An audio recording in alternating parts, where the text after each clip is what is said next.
কে মশাই, কত দূর যাবেন? গুমা স্টেশন। গুমা যাবেন? ভিডিও বানানোর ব্যাপার আছে নাকি দাদা?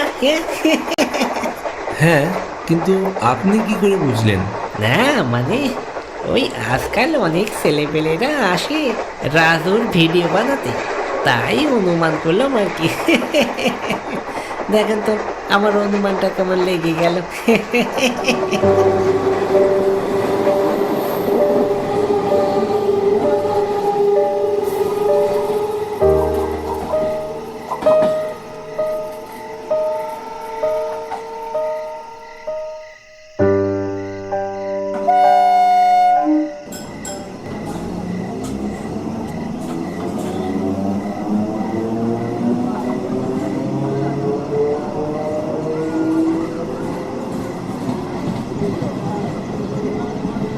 রাত যখন 11:30 বাজে, ট্রেন তখন পৌঁছলো গুমা স্টেশন।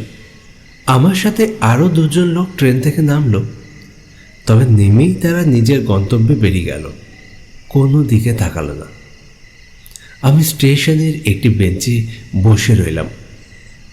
আসলে এত রাত্রে আমার এখানে আসার উদ্দেশ্য হলো, শুনেছি রাজুদা নাকি অনেক ভোর রাতে ট্রেনে উঠে কলকাতা যাবার উদ্দেশ্যে।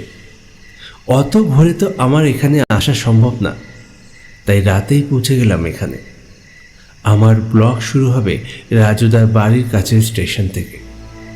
এটা হবে একটা অন্যরকম ব্লগ, যেটা আগে কখনো কেউ দেখেনি।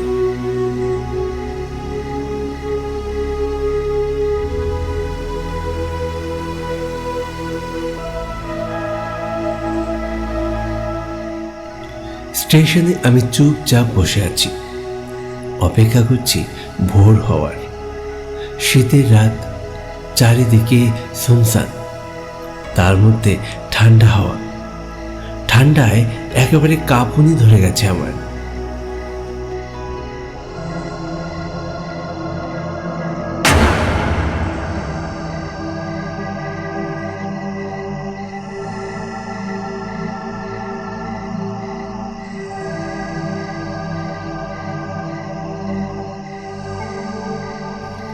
একা একা বসে থাকলে যা হয় আর কি, সময় কাটে না।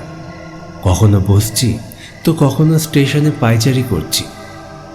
রাত যখন 1:30 মতো বাজে, একটা বয়স্ক লোক প্ল্যাটফর্মের ওপর এসে একটা বেঞ্চের ওপর বসলো।